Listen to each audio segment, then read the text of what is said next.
Hello बच्चों, आज हम कैश फ्लो चैप्टर की कुछ इलस्ट्रेशन देखने वाले हैं। देखते हैं बच्चों इस इलस्ट्रेशन में क्या बोला है।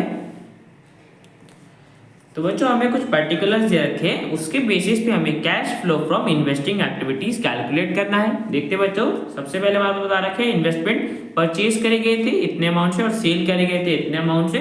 नेक्स्ट गुडविल परचेज करा गया था इतने का, मशीनरी परचेज करी गई थी इतने की, पेटेंट की सेल करी गई थी इतने अमाउंट की, और बच्चों मशीनरी को हमने परचेज कराया था इतने अमाउंट से और सेल करा था इतने अमाउंट से। उसके बाद पेटेंट को बच्चों हमने सेल करा है 1 लाख रुपीज का।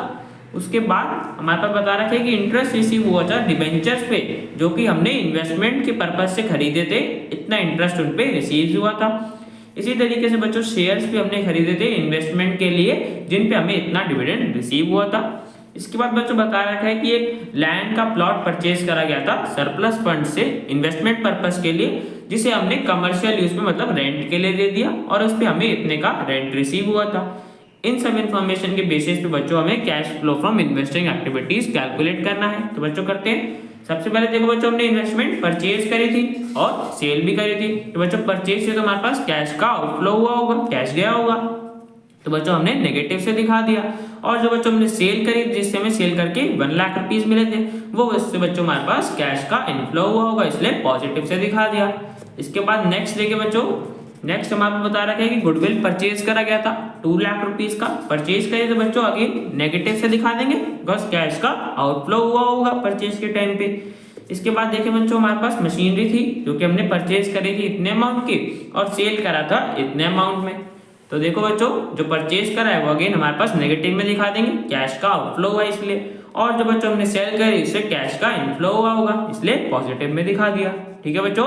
इसके बाद देखो हमारे पास पेटेंट से रखे थे, पेटेंट को बच्चों हमने इतने में सेल करा है, तो सेल करा है तो कैश का इनफ्लो हुआ होगा, तो पॉजिटिव से हमने दिखा दिया 1 lakh proceed from sale of patent. ठीक है बच्चों।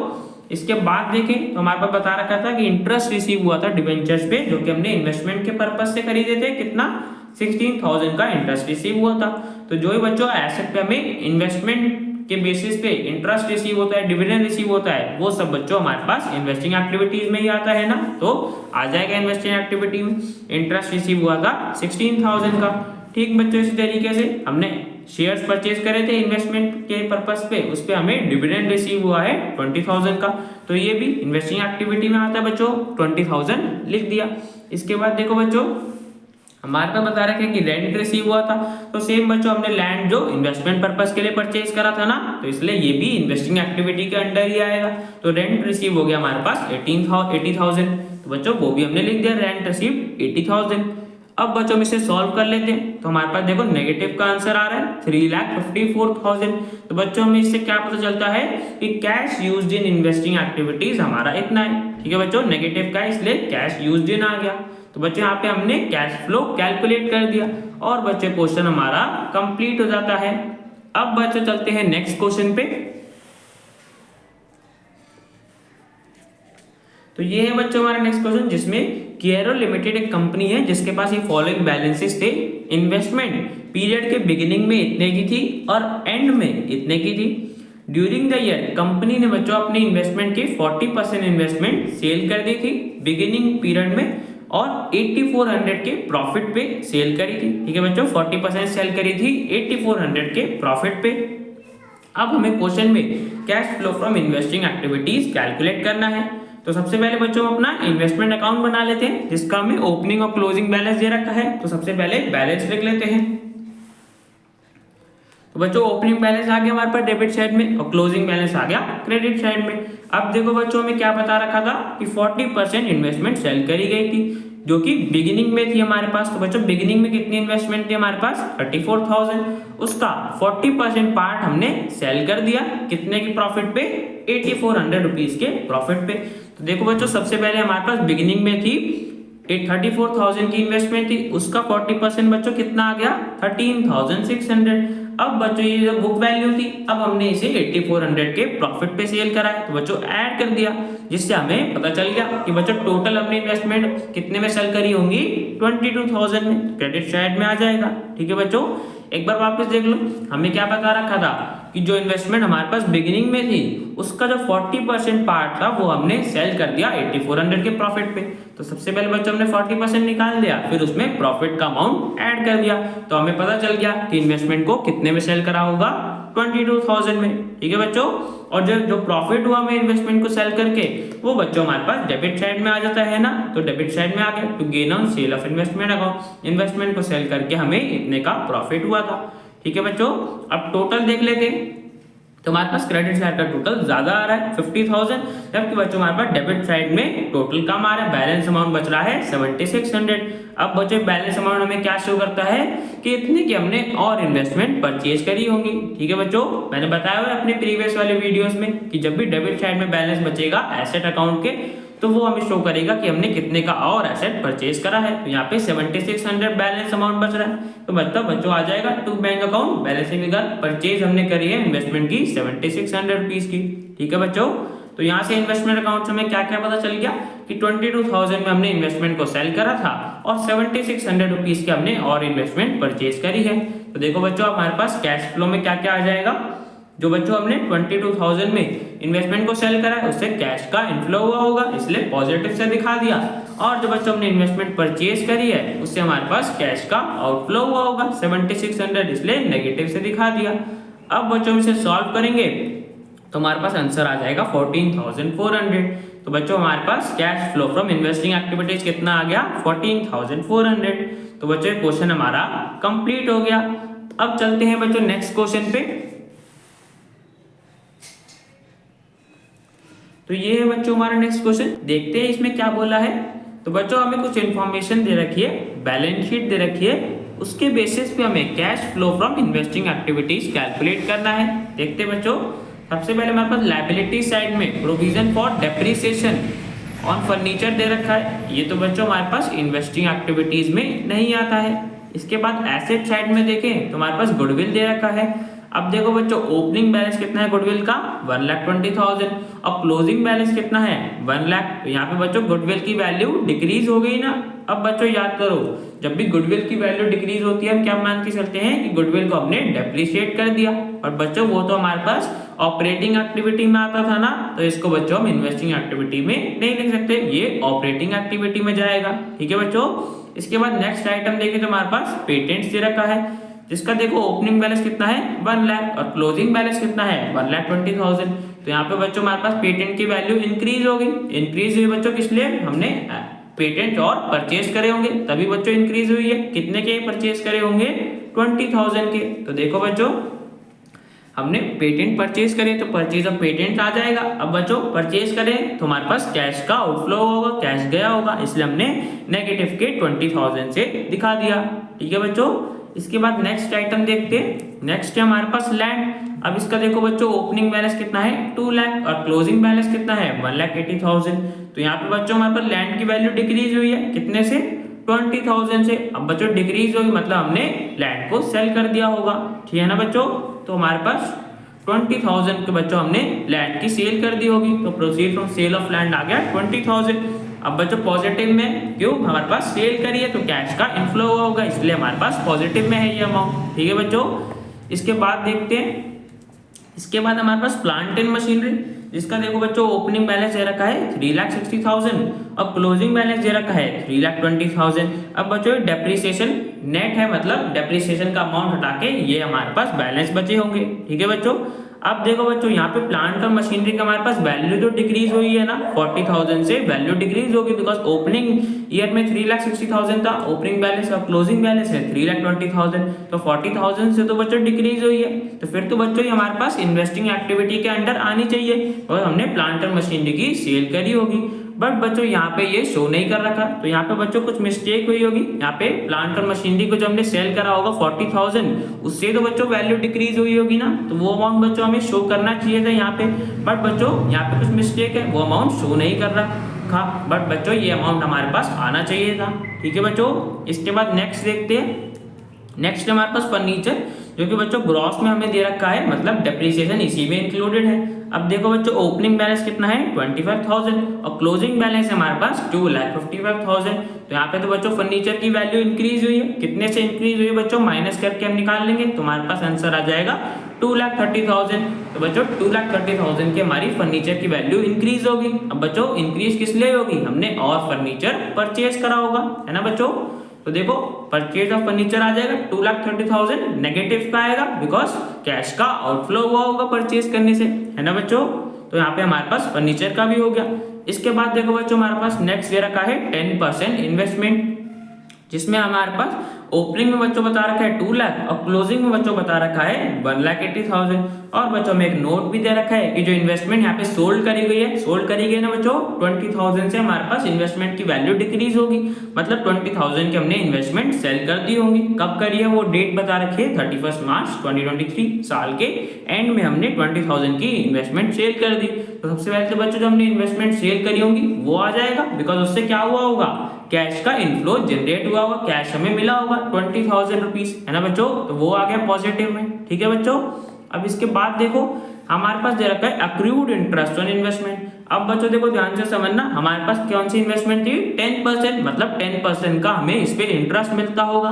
अब बच्चों पिछले ईयर का देखे तो 2 लाख में बच्चों हमें 10% के हिसाब से 20,000 रुपीज बच्चों इंटरेस्ट रिसीव होने चाहिए थे ना, 10% 20,000 हो गया, तो 20,000 बच्चों हमें इंटरेस्ट रिसीव होना चाहिए था। अब बच्चों अपने करंट ईयर में देखे तो हमारे पास 10,000 अक्रूड इंटरेस्ट है, मतलब 10,000 का भी हमें इंटरेस्ट रिसीव नहीं हुआ है। तो बच्चों बाकी का जो 10,000 था इसका मतलब वो हमें रिसीव हो गया होगा ना। एक बार बच्चों वापस देख लो, 20,000 टोटल हमें रिसीव होना चाहिए था, उसमें से 10,000 हमारे पास अभी अक्रूड इंटरेस्ट में है, मतलब वो रिसीव नहीं हुआ। तो बच्चों जो रिमेनिंग 10,000 है वो हमें रिसीव हो गया होगा, तो आ जाएगा इंटरेस्ट ऑन 10% इन्वेस्टमेंट, 10,000 का बच्चों हमें इंटरेस्ट रिसीव हुआ होगा, ठीक है बच्चों। अब बच्चों हम इसे सॉल्व कर लेते हैं। तो हमारे पास नेगेटिव का 2 लाख आ रहा है, तो बच्चों इससे हमें क्या पता चलता है कि हमारे पास कैश यूज हुआ है इन्वेस्टिंग एक्टिविटीज में, बिकॉज बच्चों नेगेटिव का है, ब्रैकेट से शो कर रखा है ना। तो हमारे पास cash used in investing activities आ गया 2 लाख। तो बच्चों यहाँ पे हमने कैश फ्लो कैलकुलेट कर दिया और बच्चों क्वेश्चन हमारा कंप्लीट हो गया। देखते हैं बच्चों इस इलस्ट्रेशन में क्या बोला है। तो फर्स्ट पार्ट में हमारे पास एक कंपनी है नोवा लिमिटेड, जिसकी हमें कुछ इन्फॉर्मेशन दे रखी है। इस इन्फॉर्मेशन के बेसिस पे हमें cash flow from investing activities calculate करना है। देखते हैं बच्चों, सबसे पहले हमारे पास मशीनरी है, एक्यूमुलेटेड डेप्रिसिएशन ऑन मशीनरी है, गुडविल है, लैंड है, सभी का बच्चों हमें ओपनिंग और क्लोजिंग बैलेंस दे रखा है। उसके बाद एडिशनल इन्फॉर्मेशन में हमारे पास बता रखे है एक मशीन थी जिसकी कॉस्ट थी 50,000, उस पे एक्यूमुलेटेड डेप्रिसिएशन था 35,000 रुपीज का, उसे बेचा गया है 12,000 रुपीज में, ठीक है बच्चों। तो सबसे पहले बच्चों हम अपना मशीनरी अकाउंट ही बना लेते हैं, जिसका हमें ओपनिंग और क्लोजिंग बैलेंस दे रखा है। तो सबसे पहले ये बैलेंस लिख लेते हैं। तो मशीनरी अकाउंट में बच्चों हमारे पास ओपनिंग बैलेंस आ गया डेबिट साइड में और क्लोजिंग बैलेंस आ गया क्रेडिट साइड में। अब देखो हमारे पास क्वेश्चन में क्या बता रखा था, मशीन जिसकी कॉस्ट थी बच्चों 50,000, उस पे एक्यूमुलेटेड डेप्रिसिएशन कितना था, मतलब टोटल उस पे 35,000 का डेप्रिसिएशन एक्यूमुलेट हो चुका था। और बच्चों हमने उसे सेल कितने में करा, 12,000 में हमने उसे सेल कर दिया। तो सबसे पहले तो बच्चों डेप्रिसिएशन का अमाउंट आ जाएगा, टोटल डेप्रिसिएशन 35,000 था उस मशीनरी पे और हमने उसे सेल करा 12,000 में। तो बाय बैंक अकाउंट बच्चों आ जाएगा 12,000 रुपीज हमें मिले होंगे सेल पे मशीनरी की। तो बाय बैंक अकाउंट सेल आ गया 12,000 और बच्चों एक्यूमुलेटेड डेप्रिसिएशन से हमारे पास डेप्रिसिएशन आ गया 35,000 का टोटल डेप्रिसिएशन था उस मशीन पे। अब बच्चों देखो ध्यान से समझना, हमारे पास मशीनरी की कॉस्ट कितनी थी 50,000, उस पे बच्चों डेप्रिसिएशन कितने का था 35,000। तो बच्चों डेप्रिसिएशन माइनस कर देंगे तो हमारे पास बुक वैल्यू आ जाएगी ना। तो 50,000 में से 35,000 हमने माइनस कर दिए तो हमारे पास बुक वैल्यू आ गई 15,000। अब बच्चों देखो मशीन की बुक वैल्यू कितनी थी 15,000, अब हमने उसे सेल कितने में करा 12,000 में। तो यहाँ पे तो बच्चों हमें लॉस हो गया ना मशीनरी को सेल करके, कितने का 15,000 की बुक वैल्यू थी, हमने उसे 12,000 पे सेल कर दिया। तो 3,000 रुपीज का बच्चों हमें लॉस हो गया मशीनरी की सेल पे, है ना बच्चों। तो इस लॉस को भी हमें दिखाना पड़ेगा मशीनरी अकाउंट में। अब लॉस बच्चों कौन सी साइड में आता है, क्रेडिट साइड में। क्रेडिट साइड में आ गया हमारे पास, बाय स्टेटमेंट ऑफ P&L में अपना दिखा देंगे लॉस ऑन सेल 3,000 रुपीज का लॉस हुआ उस मशीनरी को सेल करके, ठीक है बच्चों। अब हम टोटल देख लेते हैं। तो हमारे पास बच्चों क्रेडिट साइड का टोटल ज्यादा आ रहा है 5,50,000, डेबिट साइड में हमारे पास बैलेंस बच रहा है 2,50,000 का। अब बच्चों मैंने पहले ही बताया हुआ है ना कि जब भी एसेट अकाउंट में डेबिट साइड में बैलेंस बचेगा तो वो बच्चों क्या अमाउंट होगा, परचेज का, कि हमने इतना अमाउंट के और एसेट परचेज करे होंगे। यहाँ पे देखो बच्चों मशीनरी अकाउंट में हमारे पास 2,50,000 रुपीज का बैलेंस बच रहा है डेबिट साइड में, तो इसका मतलब क्या बच्चों 2,50,000 की हमने और मशीनरी परचेज करी होगी, तो टू बैंक अकाउंट परचेज आ गया 2,50,000। ठीक है बच्चों, अब हम देख लेते हैं मशीनरी अकाउंट से हमें क्या क्या पता चल गया।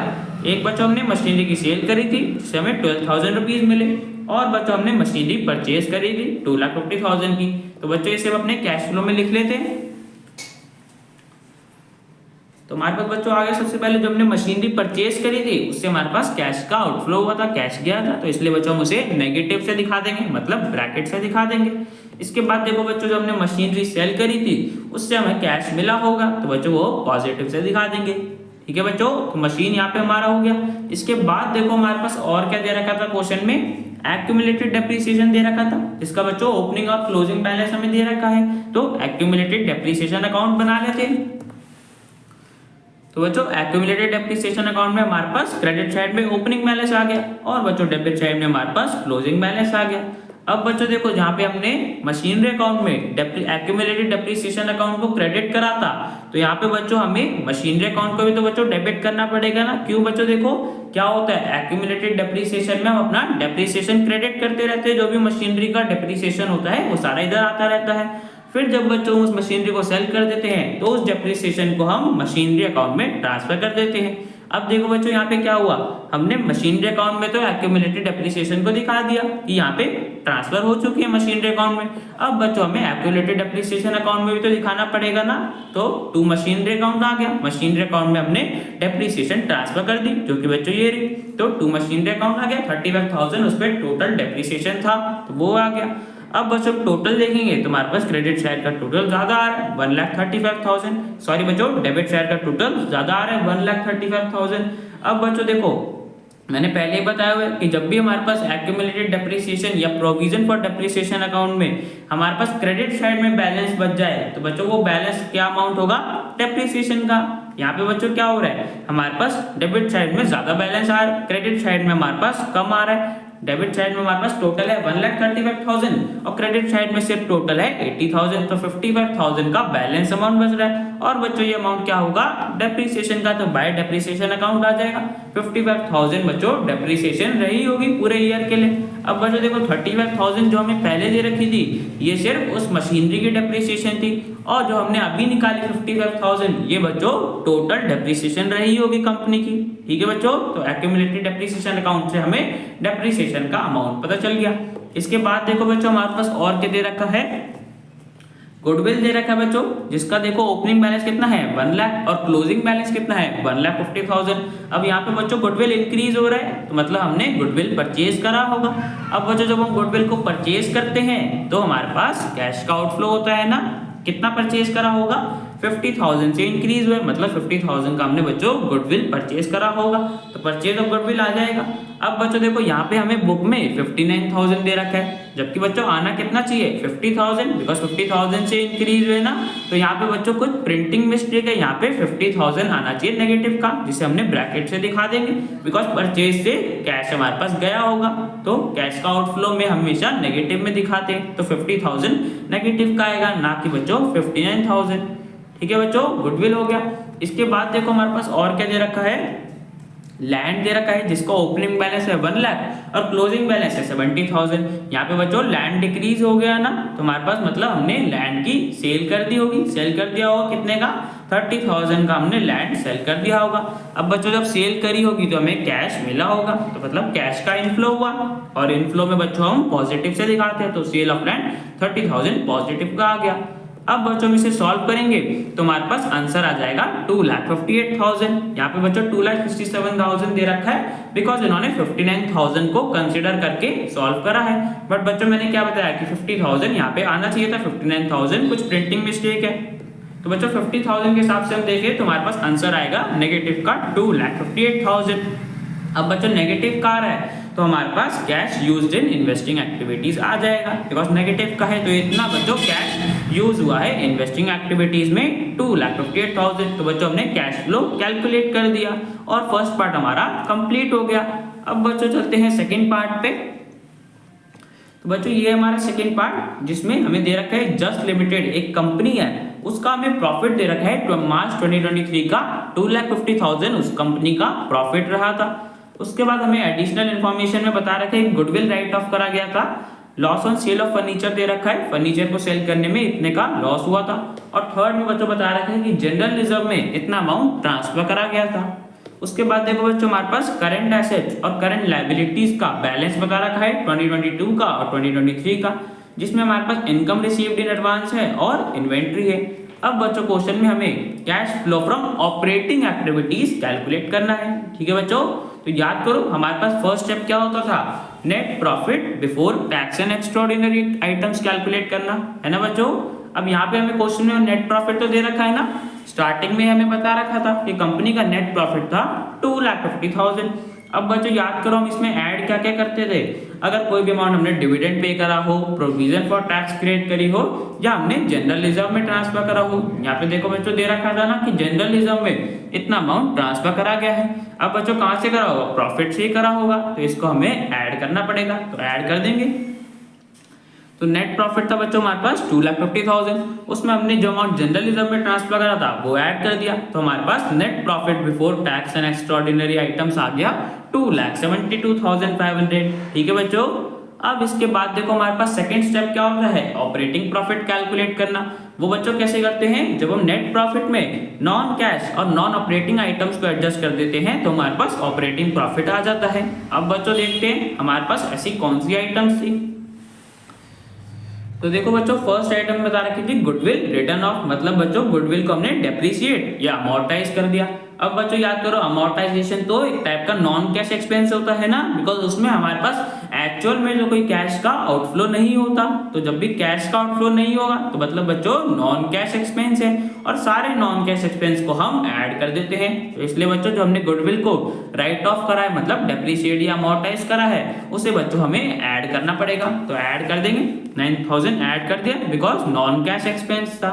ठीक है बच्चों, इसके बाद देखो हमारे पास सेकेंड आइटम दे रखी थी loss on sale of furniture. अब बच्चों देखो हमारे पास फर्नीचर को सेल करना हमारे बिजनेस की मेन ऑपरेटिंग एक्टिविटी तो नहीं होगी ना, ये तो बच्चों एक टाइप की नॉन ऑपरेटिंग एक्टिविटी है। और जो हमें उस पर लॉस हुआ फर्नीचर को सेल करने पे, ये तो बच्चों एक टाइप का हमारे लिए नॉन ऑपरेटिंग खर्चा एक्सपेंस हो गया ना। और बच्चों याद करो सारे नॉन ऑपरेटिंग एक्सपेंसेस को हम ऐड कर देते हैं ना। तो यहाँ पे बच्चों जो हमें फर्नीचर को सेल करने पे 2,000 रुपीज का लॉस हुआ था, इसे बच्चों हमें ऐड करना पड़ेगा बिकॉज हमारे बिजनेस की मेन ऑपरेटिंग एक्टिविटी से एक्सपेंस इनकर नहीं हुआ है, ये नॉन ऑपरेटिंग एक्टिविटी है। तो loss on sale of furniture 2,000 का हमें हुआ था, उस पर हमें ऐड करना पड़ेगा बिकॉज नॉन ऑपरेटिंग एक्सपेंस है, तो हमने ऐड कर दिया। अब बच्चों देखो यहाँ पे हमें डेप्रिसिएशन भी दे रखा है। इसको समझने के लिए बच्चों देखो हमारे पास दो केसेस बन सकते हैं। सबसे पहले देखो हमारे पास क्वेश्चन में दे क्या रखा था, फर्स्ट पार्ट में बच्चों में बता रखा था कि नोवा लिमिटेड एक कंपनी है जिसके हमें इन्वेस्टिंग एक्टिविटी से कैश फ्लो कैलकुलेट करना था। ठीक है बच्चों, सेकंड पार्ट में देखो सेकंड में हमें क्या बता रखा था कि जस्ट लिमिटेड एक कंपनी है, उसका हमें ऑपरेटिंग एक्टिविटी से कैश फ्लो कैलकुलेट करना था। ये बच्चों में क्वेश्चन में दे रखा था ना। अब देखो बच्चों अगर हमें डेप्रिसिएशन का अमाउंट पता करना है कि ये कैसे आया, तो उसके लिए बच्चों देखो हमें दो केसेस हो सकते हैं हमारे पास। पहला केस तो बच्चों क्या होगा कि हम दोनों कंपनीज को एक ही मान के चले, मतलब हमें नोवा लिमिटेड का ही इन्वेस्टिंग एक्टिविटी से कैश फ्लो कैलकुलेट करना था, और सेम बच्चों हमें कैश फ्लो कैलकुलेट करना था ऑपरेटिंग एक्टिविटी से, मतलब एक ही कंपनी की हमें ये सारी इंफॉर्मेशन दे रखी थी। तो बच्चों हमारे पास डेप्रिसिएशन आ जाएगा 55,000 का। कैसे आएगा बच्चों वो देखो, जब हमने बच्चों एक्यूमुलेटेड डेप्रिसिएशन अकाउंट बनाया था तो हमारे पास डेप्रिसिएशन का अमाउंट आया था ना 55,000। बैलेंस शीट फिगर से हमें पता चल गया था कि पूरे साल का इतना डेप्रिसिएशन रहा होगा, टोटल जो डेप्रिसिएशन का अमाउंट था। तो ये तो बच्चों हमें पता चल गया डेप्रिसिएशन 55,000 का था। अब डेप्रिसिएशन हमारे पास नॉन कैश एक्सपेंस होता है अमोर्टाइजेशन की तरह सेम, जिसके लिए एक्चुअल में कोई कैश का आउटफ्लो नहीं होता। तो इस तरीके से तो बच्चों हम इसको ऐड कर देंगे। तो ठीक है बच्चों, पर दूसरा केस क्या हो सकता है, जो कि बच्चों हमें बुक में दे भी रखा है कि हमारे पास फर्स्ट पार्ट में नोवल लिमिटेड है और दूसरे पार्ट में जस्ट लिमिटेड है, जो कि बच्चों दोनों ही एक अलग अलग कंपनी है ना। अलग अलग कंपनी के हिसाब से देखें तो हमारे पास सेकंड पार्ट में बच्चों डेप्रिसिएशन की तो कोई इन्फॉर्मेशन ही नहीं है, हमें डेप्रिसिएशन के बारे में कुछ बताया नहीं रखा कि डेप्रिसिएशन कितना था। तो इस हिसाब से तो बच्चों यहाँ पे डेप्रिसिएशन आएगा ही नहीं, बिकॉज सेकंड पार्ट में हमारे पास कोई इन्फॉर्मेशन नहीं थी कि डेप्रिसिएशन कितना है। ठीक है बच्चों, मैंने आपको दोनों केसेस बता दिए, जो केस बच्चों आपको ठीक लगे उस केस के हिसाब से आप अपना अजम्पशन देके आंसर को सॉल्व कर सकते हैं। पहले केस में हमारे पास डेप्रिसिएशन आ जाएगा अगर हम दोनों कंपनीज को सेम कंपनी मान के चलें। ठीक है बच्चों, और सेकंड केस में अगर हम अलग अलग मान के चलें जिस हिसाब से हमें बुक में दे भी रखा है, तो फिर बच्चों ये डेप्रिसिएशन नहीं आएगा। ठीक है बच्चों, तो इसके बाद देखो हमारे पास ऑपरेटिंग प्रॉफिट आ जाएगा, ऐड करने पे 3,38,500। अब इसके बाद देखो बच्चों हमारे पास थर्ड स्टेप क्या होता है, जो भी हमारे पास वर्किंग कैपिटल में चेंज आए उसे हमें एडजस्ट करना होता है, मतलब करंट एसेट्स और करंट लायबिलिटीज में जो चेंज आए होंगे उसे हमें एडजस्ट करना है। तो सबसे पहले देखो बच्चों इनकम रिसीव्ड इन एडवांस दे रखा था।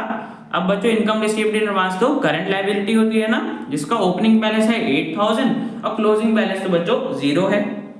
तो यहाँ पे तो बच्चों हमारे पास करंट लायबिलिटी हमारी डिक्रीज हो गई, और जब भी बच्चों करंट लायबिलिटी डिक्रीज होती है तो हमें माइनस करना पड़ता है। या तो बच्चों इसका रीजन भी समझ सकते हो कि जो इनकम रिसीव्ड इन एडवांस था, हमें एडवांस में इनकम रिसीव हुई थी, वो बच्चों हमने जो काम हमें करना था वो कर दिया होगा, तो बच्चों हमारे उस ईयर की इनकम में हमने शो कर दिया होगा। अब बच्चों वो इनकम एडवांस में नहीं रही होगी, तो इसलिए यहाँ पे 0 हो गया और हमारे पास लायबिलिटी हमारी डिक्रीज हो गई, तो इसलिए बच्चों हम इसे माइनस करके दिखा देंगे। तो 8,000 माइनस करके दिखा दिया, 8,000 से डिक्रीज हुई ना बच्चों, तो 8,000 माइनस क्या आ गया।